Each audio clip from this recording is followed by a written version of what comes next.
Bing bongy bong, bing bongy bong. This is Joe, the bearded historian. He'll tell you an interesting story. Be careful of his soldiers, they can be brats. This is Angel, she's an entity. She'll cause chaos and plant her hands at you.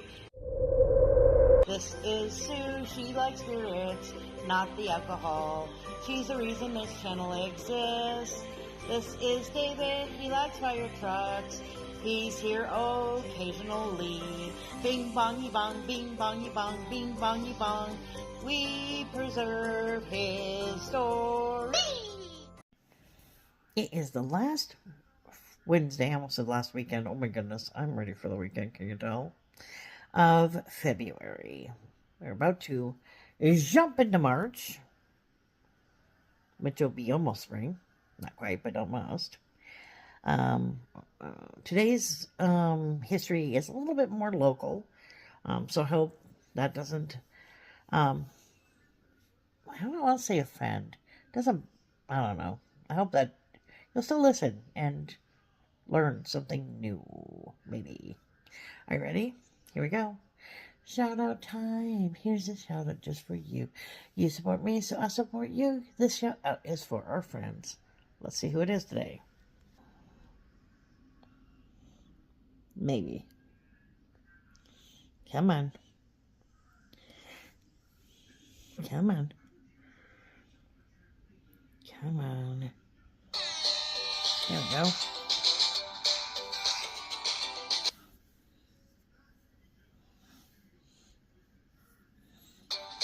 There we go.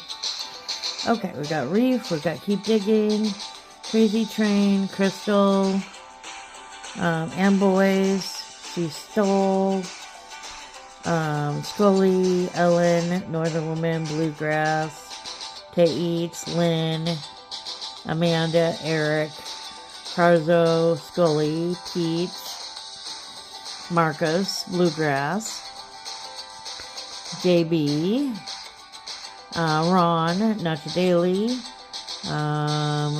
Patty, Bobby, Amanda, Sea Tripping, Justus, there's Crystal, Jericho's currently in the lead, there's Rich and Leo, there's Chris, let's see, there's Crazy Train, Sylvia, oh, it's Crystal, look, Miss Crystal, you won the ponies. I like ponies. You like ponies. Congratulations. Hang on, let me pull up your page. Oh, okay, this is Miss Crystal. Out to discover the world together, one trip at a time. Join us as we experience life around Wisconsin and travel around the United States to see what conventions there are. And so they do a lot of conventions. Here's some games and some conventions. Here's Plymouth, Wisconsin, and circus, and those are the lives. And then they've got some shorts, which are kitty cats, lots of kitty cats, other things, but mostly kitty cats. And then, of course, there are their cons. And they do have a friend whose name I'm not going to try to pronounce because I will butcher it because I'm terrible with pronunciations.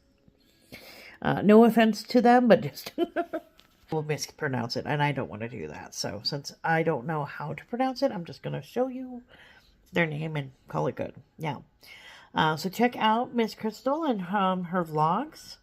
Like, share, comment, and enjoy some Native American history. All right, tell them something. Let's tell them something interesting called the Wounded Knee occupation.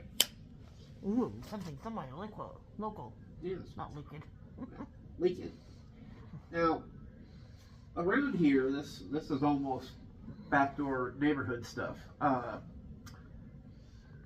For most of the history books, they talk about Wounded Knee because it was the site of a pretty awful experience that happened back in 1890 when a group of almost completely unarmed Native Americans tried to escape from up north, came down and got rounded up and And then when some gunfire happened, the one guy shot, and all of a sudden, all the soldiers of the 7th that were there opened fire on these Native Americans. Horrible situation. Well, fast forwarding about 60-some years, an act went through Congress called the Indian Relocation Act in 1956. Was just one of several laws that went through in the 1940s, 1950s that would be known as Indian termination. It was an effort by the U.S. government to hasten the assimilation of American Indians into American citizens. Some scholars have characterized this law as an attempt to encourage people to leave the Indian reservations for urban areas, which resulted in poverty, joblessness, homelessness for many in these new urban environments. You had people that would wind up getting sent to Los Angeles, people being sent to Minneapolis, people being sent to New York, all over the country, just away from the reservations. And I can kind of understand how they were like, this will give them an opportunity. yeah, because it basically will put them somewhere that isn't isolated, that doesn't have a lot of job market, to hopefully get them in a place where, you know, if a place needs an employee, congratulations, you have a person here who can work, they have a skill set. Right. You know, it would make sense. However, if you are not wanting to work, yeah, you're going to be pretty much homeless in a pretty short amount of time. Right.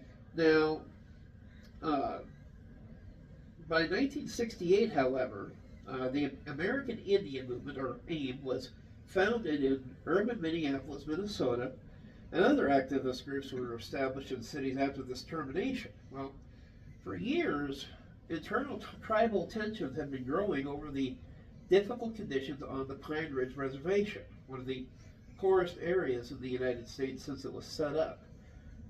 Many of the tribe believe that Wilson, who was tribal chairman in 1972, rapidly became autocratic and corrupt.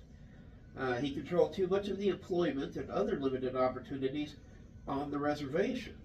Don't they always? Exactly. They believe that Wilson favored his family and friends in the patronage awards to the limited number of jobs and benefits. Right. Criticism of this would address the mixed race ancestry of Wilson and his favorites, and suggested that they worked too closely with the BIA, the Bureau of Indian Affairs officials, who still had a hand in reservation affairs. Some full-blood Oglala believed they were not getting fair opportunities. Well, we could go into a wonderful debate on full blood versus mixed blood versus, you know, all these fun topics. We can even get into the fact that there are very limited job opportunities on the reservation, and that to get a job even started down there, you still have to go through the tribal council, which is a bear in its own case. But I digress. There is favoritism, and unfortunately, that has not changed. Right. Now, traditionalists have had their own leaders and influence in a parallel stream to the elected government recognized by the United States. The traditionalists tended to be the Oglala, who held on to their language and customs, who did not desire to participate in U.S. federal programs administered by tribal government. Now, a political historian, in 2007, historian Akeem Reinhart, noted the decades-long ethnic and cultural differences among the residents on the reservation. He attributes the Wounded Knee occupation more to the rising of internal tensions than the arrival of the AIM, who had been invited to the reservation by the OSCRO, which is a civil rights organization.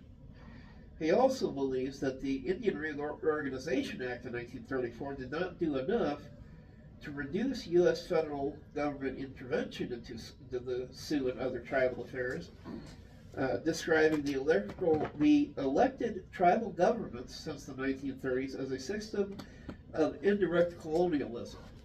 Okay, I'm going to go right out on the branch and say not everything can be blamed on colonialism. Now, if you take and follow the politics that presently affect Washington, D.C., and then try to input it into how the tribal council works, yeah, you're going to run into problems. Because guess what? D.C. is a mess anyway. But, Right? now, Oglala's opposition to the elected governments was long-standing on the reservation. At the same time, the limited 2-year tenure of a president's position made it difficult for leaders to achieve much. This is kind of like city council, actually. Officials of the Bureau of Indian Affairs, administrators, and police still had much influence at Pine Ridge and other American Indian reservations, which many tribal members opposed. Now, specifically, opponents of Wilson protested at his sale of grazing rights on tribal lands to local white ranchers at too low a rate, reducing income to the tribe, whose members held the land communally. I do have to admit, some of those guys down there get a killing deal. You know, they were setting up grazing rights at the rate that was going on in like 1910. Well, that's just silly. That's stupid. But because it was signed, you know, and legalized, you know, unless you're willing to take and throw it out the door, you're kind of stuck. Which sucks. Well, I think this is where we like say, okay, time to renegotiate. Mhm. It's been about a few centuries. Now, other problems that started coming out of this, when they talked about the land community, they also complained about the land use decision to lease 1/8 of the reservation's mineral-rich lands to private companies. Some full-blood Lakota complained of being marginalized since the start of the reservation system. Most didn't bother to participate in tribal elections, which led to tensions on all sides. Well, that's their choice. Yeah, if you don't participate in elections, you have no right to argue. You don't vote, you don't get a say. That is no matter whether you're American, Native American, any place where you have a vote. If you choose not to vote, then you don't get a say. Yeah. You had an opportunity to put in your say. Yeah. Now, there also been increasing in violence on the reservation, which many had attributed to Wilson's private militia, a group that are known as goons, guardians of the Oglala Nation. And they would actually attack political opponents to suppress opposition. Well, there's so much as bullyism, right? Right. Well, these guys, the goons, were initially funded by $62,000 from the BIA to be an auxiliary police force. Interesting enough, they also do have a police problem down in Pine Ridge to this day, which is kind of crazy.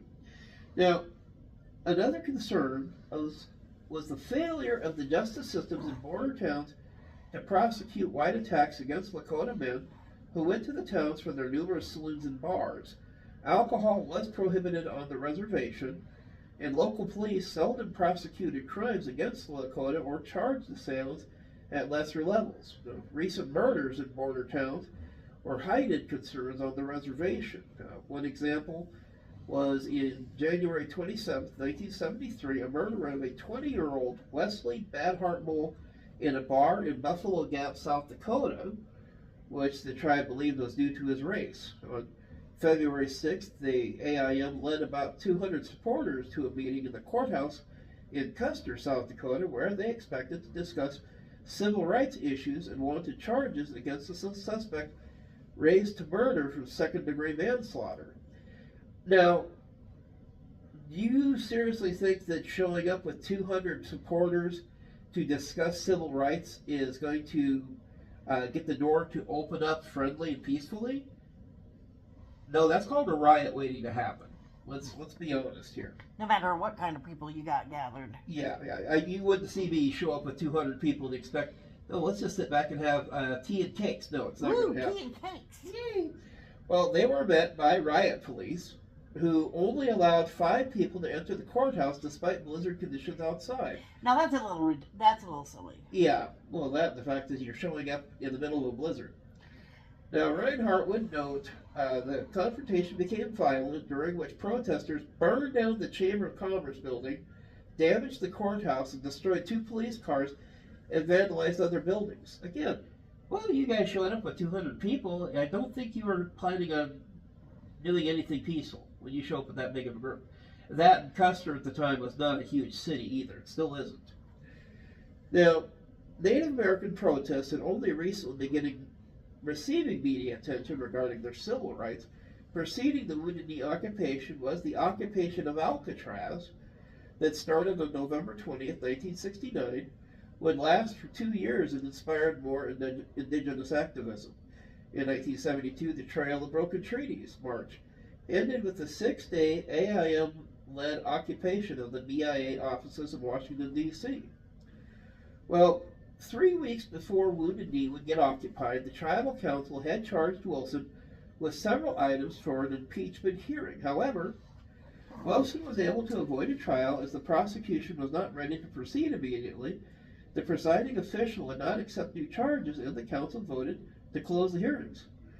Charges had been brought by a coalition of local Oglala, grouped loosely around the traditionalists, the Oscro, and tribal members of the AIM.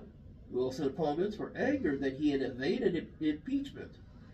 Well, the U.S. Marshals offered him and his family protection at a time of heightened tensions and protected the BIA headquarters on the reservation. Wilson also added more fortification to the facility. Well, after AIM's confrontation at the Custer Courthouse, Oscro leaders asked AIM for help in dealing with Wilson. The traditional chiefs and the AIM leaders met with the community to discuss how to deal with the deteriorating situation on the reservation. Women elders, such as the Oscro founder Eileen Mooskamp, Gladys Messonet, and Agnes Lamont, urged the men to take action. They decided to make a stand at the hamlet of Wounded Knee, the renowned site of the last large-scale massacre of the American Indian Wars.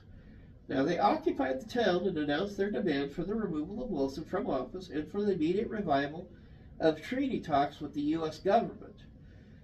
Two names that became pretty much famous over this, Dennis Banks and Russell Means, were prominent spokesmen during the occupation, and they often addressed the press, knowing that they were making their cause known directly to the American public. Brothers Clyde and Vernon Bellecourt were also AIM leaders at the time, who were operating in Minneapolis. Now, on February 28, 1973, AIM leaders Russell Means, Oglala, and Carter Camp, Ponca, together with 200 activists in Oglala from the Pine Ridge Indian Reservation, including children and the elderly, occupied the town of Wounded Knee to protest Oglala Tribal Chairman Richard Wilson's administration, as well as against the federal government's persistent failures to honor its treaties with Native American nations. The U.S. government law enforcement, including FBI agents, surrounded Wounded Knee the same day with armed reinforcements. They gradually gained more arms. Whoops. Now, a few disputed items. It says, according to former U.S. Senator for South Dakota, James Asberick, on February 25th, 1973, the U.S. Department of Justice sent out 50 U.S. Marshals to the Pine Ridge Reservation to be available in the case of a civil disturbance. The following had failed the impeachment attempt in meetings of opponents of Wilson. The AIM says that the organization went to Wounded Knee for an open meeting, and within hours, police had begun to set up roadblocks, cordoned off the area, and began arresting people leaving town. The people prepared to defend themselves against the government's aggressions. Well, by the morning of the 28th, both sides became entrenched. Now, the federal government had established roadblocks around the community for 15 miles in every direction. In some areas, Wilson stationed his goons outside the federal boundary and required even federal officials to stop for passage. Now, about 10 days into the roadblocks, the federal government lifted the roadblocks and they forced Wilson's people away as well. When the cordon was briefly lifted, many new supporters and activists joined the Oglala at Wounded Knee. Publicity had made the site and action an inspiration to American Indians nationally, and on May 8th, the leaders declared the territory of Wounded Knee to be an independent Oglala nation and demanded negotiations with the United States Secretary of State, William P. Rogers. The nation granted citizenship to those who wanted it, including non-Indians. Now, a small delegation, including Frank Foolscrow, the senior elder and his interpreter, flew to New York to attempt to address and be recognized by the United Nations. While they received international coverage, they did not receive recognition as a sovereign nation by the UN. Okay, I'm sorry. This is the same problem you've got with me saying, okay, I'm going to occupy this block and declare it mine. Mine. This is not a United States territory. This is the bearded historian's property. You cannot come in here. This is my border. I'm going to put up fences. I'm going to sit here and make faces at you. Ooh, fun. And anybody who wants to join me can come on along. That would not fly very well in anybody's country. And I mean, we've even seen cases where they've tried to do that with smaller states. The Principality of Sealand off of the coast of England. No, not happening. Now, John Sayer, Wounded Knee chronicler, wrote that the equipment maintained by the military while in use against the siege included 15 armored personnel carriers, clothing, rifles, grenade launchers, flares, and 133,000 rounds of ammunition for a total cost, including the use of maintenance personnel from the National Guard of 5 states, pilot planes for aerial photographs of over $500,000. Wow. Now, the data gathered by historians, Record, and Hawker supports this. Barricades of paramilitary personnel armed with automatic weapons, snipers, helicopters, armored personnel carriers equipped with 50 caliber machine guns, and more than 130,000 rounds of ammunition. The statistics on the U.S. government forces at Wounded Knee vary, but all accounts agree that it was a significant military force, including federal marshals, FBI agents, and armored vehicles. One eyewitness and journalist described sniper fire from federal helicopters, bullets dancing around in the dirt, and the sounds of shooting from all over from both sides. Now, let's go ahead and also backtrack a sec here, because first of all, the last time AIM did something, they showed up to talk civil rights with a group of 200 people. They set fire to buildings, they damaged and destroyed cop cars, they smashed windows. They were very peaceful. You seriously want us to take and just stand by and let them occupy a whole town? Yeah. No. March 13th, Harrington Wood Jr., the Assistant Attorney General for the Civil Division of the United States Justice Department, became the first government official to enter Wounded Knee without a military escort. Determined to resolve the deadlock without further bloodshed, he met with AIM leaders for days. While exhaustion made him too ill to conclude the negotiation, he is credited as the icebreaker between the government and AIM. Well, after 30 days, the government's tactics became harsher when Kent Frizzell was appointed from the Department of Justice to manage the government's response. He would cut off electricity, water, and food supplies to the Wounded Knee when it was still winter in South Dakota and prohibited the entry of the media. The U.S. government tried starving out the occupants, and AIM activists smuggled food and medical supplies past roadblocks set up by Nick Wilson and tactfully supported by the U.S. government. Kiefer, a deputy U.S. Marshal at the scene, said there were no persons between federal agents in the town and that the federal marshal's firepower could have killed anyone in the open landscape. The Marshal Service decided to wait out the AIM followers in order to reduce casualties on both sides. Some activists organized an airlift of food supplies to Wounded Knee. There is a book out there that talks about an airdrop that they did to the guys at the protest, and it was ingenious. Small plane. Very few people knew about it because they were worried that the government had people looking to rat out. Which they probably did. Yeah, but they managed to get a plane and get supplies into it, and then they even got maps to show on the ground where they were and how they could sneak in under the towers and stuff in the area and make a pass and throw out the supplies. It was definitely an interesting idea. Now, also something call it, you wonder how things would have happened differently. You think about, let's go ahead and take another example of a siege situation involving our government then and now. Okay? Think about Waco. when the Branch Davidians had their complex. You know, men, women, and children inside a great big building.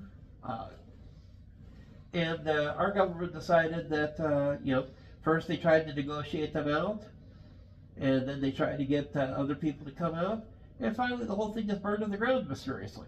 Whoops. Whoops. Thanks, Janet Reno. Anyway, now, Carter Kemp, the AAM spokesperson and organizer of the occupation, is quoted as saying, "We have 10 or 12 referring to the hostages that were allies of tribal President Richard Wilson. On April 1st, the FBI began to hint at division within the AAM leadership and other occupiers, but this was refuted by means and means the next day. Now, sometime during March, Leonard Crow Dog, a spiritual leader of the American Indian movement, brought back the ghost dance. He claims in his book, Crow Dog, 4 Generations of Sioux of Medicine Men, my great-grandfather's spirit gave me a vision to do this. The vision told me to revive the ceremony at the place where Chief Bigfoot's ghost dancers, 300 men, women, and children, had been massacred by the army, shot to pieces by cannons, old people, and babies. Well, with the help of Wallace... Wait, they were shot to apart by babies? That's what he wrote, which I'm like, you got your whole lines going backwards there, dude. I think he meant they shot at. Yeah. But this is the way it reads. They shot the babies. Old people were out there using cannons. So, yeah, I want to see the babies shooting cannons. So do I. I hate to say this, Crow Dog. I think your proofreader needs to go back to high school.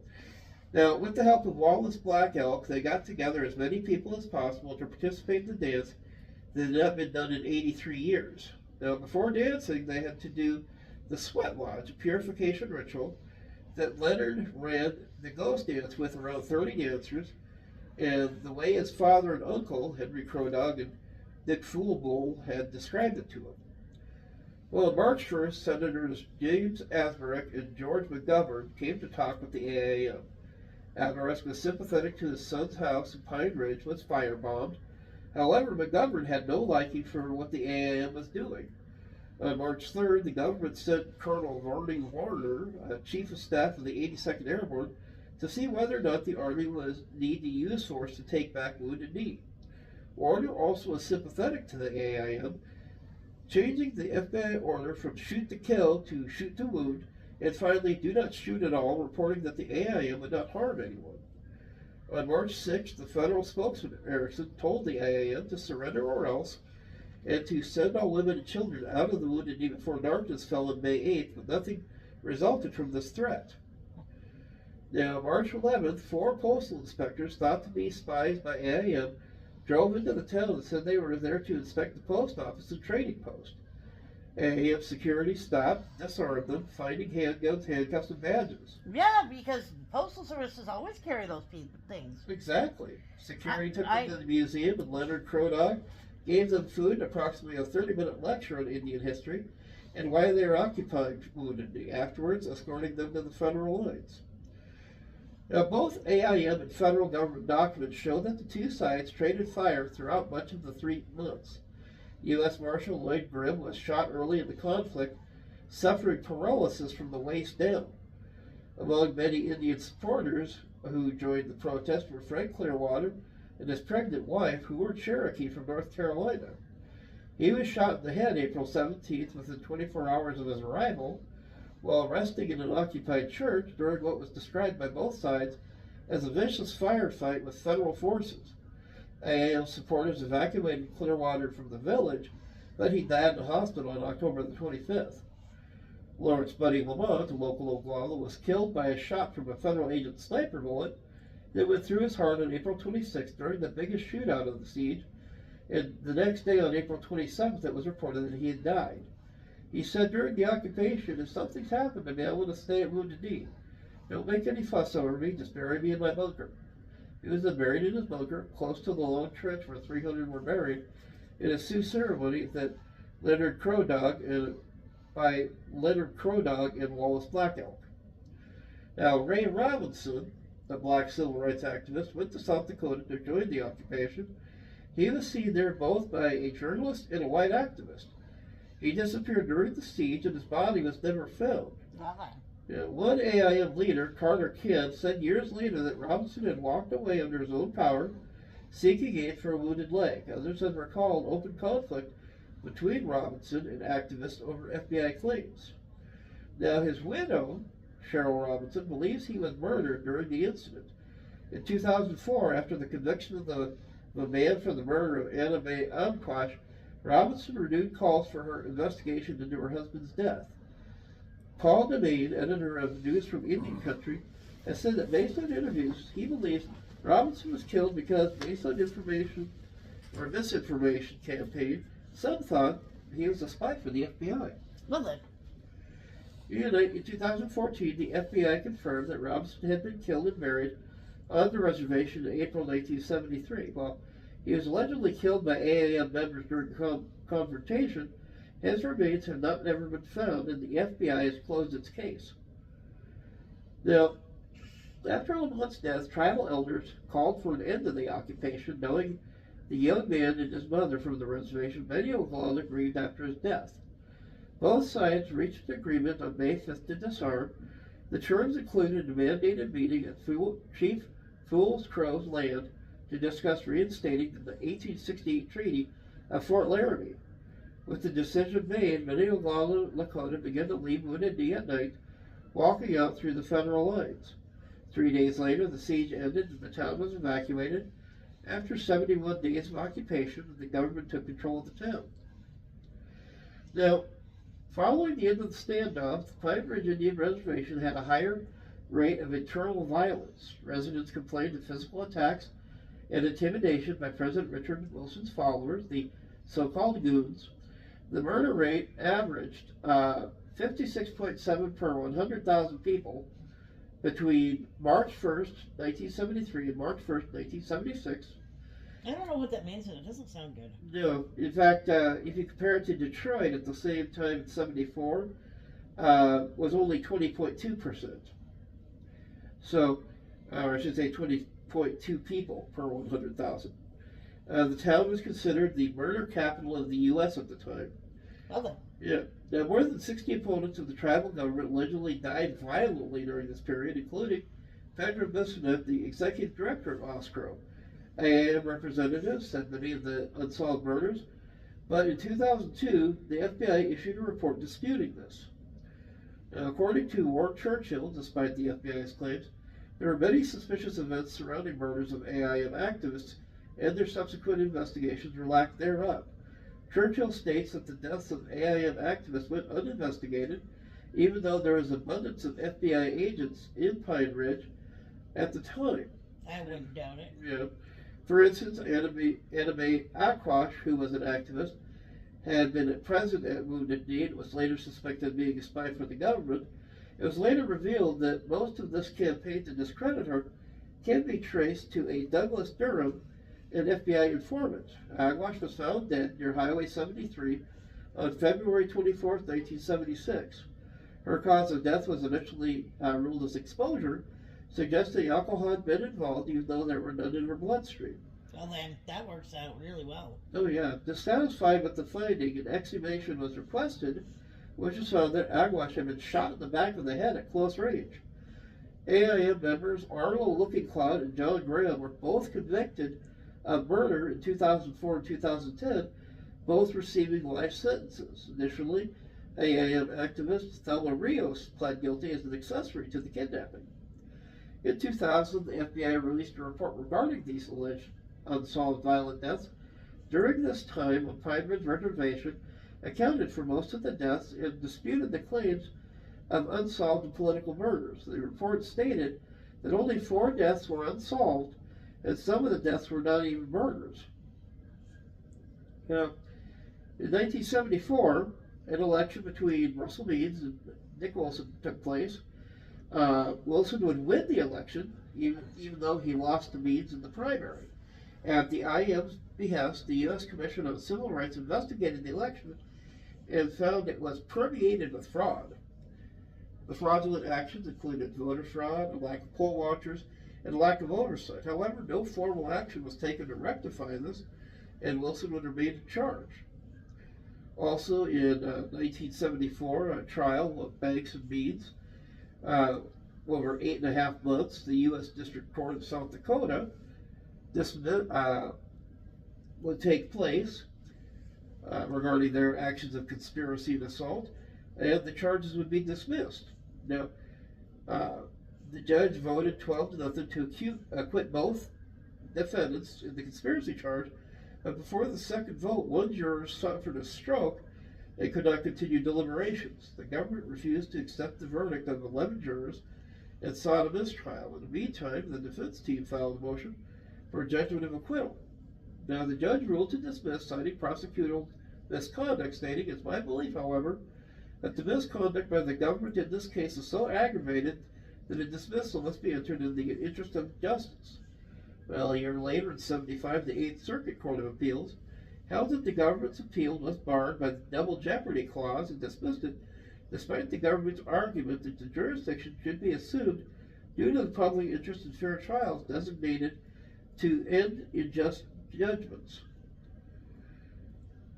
And lastly, it talks about on September the 5th, 1975, FBI agents came into Leonard Crodog's home and arrested him for preventing federal officers from performing their assignment. His trial was held January 1976 in Rapid City, South Dakota, where he was found guilty in under an hour. He was later released in September 1976 after his legal team brought thousands of letters of support from around the globe. But basically, on this date, in 1973, we had the standoff at Wounded Knee, and it took a little over 70 days for them to resolve the issues.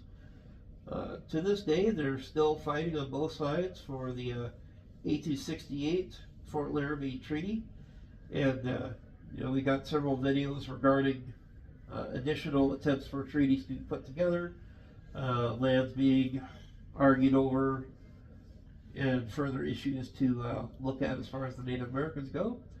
I think it's important that the Native Americans keep their tradition, their history, as much as possible, but they also need to step into the modern era. And so many of them just refuse to integrate into the world. They had an opportunity to bring jobs in, and they never do it. The two things that really kind of frustrate me when it goes to, because I actually got to take a trip down there after they had this massive blow up, as they called it, a racial tension situation that happened. A lot of times what will happen is people will leave the reservation and they'll go get successful. They talked about this one guy who was a cattle rancher, and he left Pine Ridge and he wound up down in Colorado, and they were making fencing materials and herds of cattle and stuff like that. Well, he made all this money and he came back to Pine Ridge, and then nobody wanted to talk to him. It was like, am I unclean now because I'm successful? Yes. How dare you?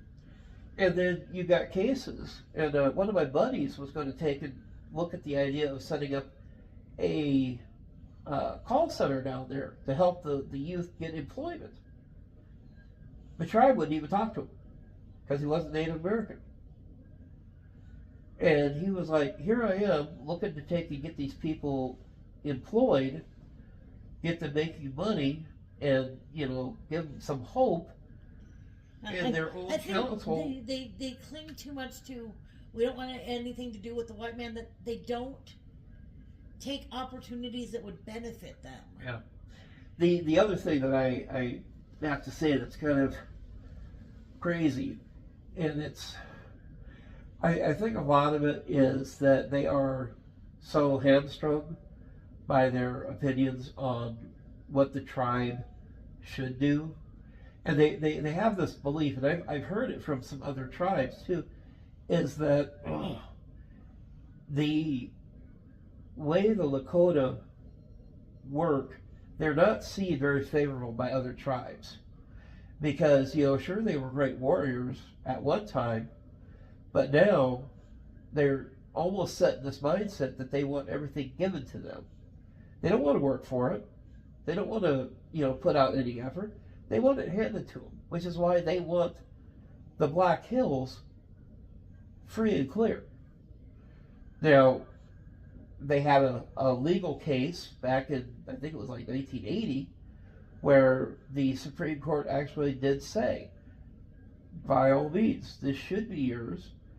And they have said time and again that we'll take the land, but the United States won't give it to them. They said, this is what the value of that contract is.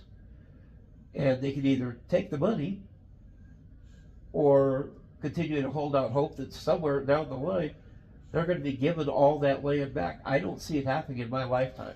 The thing is that some of that land they can't give back. No. It's been bought and claimed and used for other things. Yeah, and I mean that's where I also have had the argument with some people from Europe, is that, like, for example, my parents, they started buying their house in 1996. Okay, before they had the land, there was a family with the last name of Mickley, and they probably bought it from probably the city of Rapid City back in the 20s or 30s. Now, if you tried to say that that land should belong to the Native Americans, and my dad worked 30 plus years at the cement plant to buy it, and you just want me to turn it over and give it to somebody who never worked a day in their life, I would probably argue with you on that. Because, again, you're talking about trying to put events that predated us even being in this side of the state. And all of a sudden you want to time loop that. My thing that I love to talk about is that, you know, the Lakota were here, but they also had to kick a tribe out when they knocked out the Kiowa, when they got rid of the Cheyenne, when they fought the Crow. When, you know, there were a lot of other tribes. In fact, one thing that they tend to conveniently forget is that if it wasn't for the white men accidentally introducing smallpox, the Arikara would have blocked them from ever crossing the Missouri River. Oops. History again. But It's just and then the thing is, they don't even use the land that they have in a way that would show, hey, maybe if we gave them more, they could actually succeed and contribute. But they destroy everything that they're given. Yeah, like you said, that they need to get back to the modern time and join the, you know, modern day and age. I mean, I have seen places where they've been able to reintroduce buffalo, and they work at trying to get gardens and stuff set up, get things established to that nature. But at the same time, like I said, I'm all for keeping the traditions, but you can keep the traditions and progress forward. Right. But that was another little step into the Wounded Knee occupation. 71 days worth of excitement in 1873. But this has been Bearded Historians. We'll see you folks next week. You know what? I have a hard time finding pictures for this.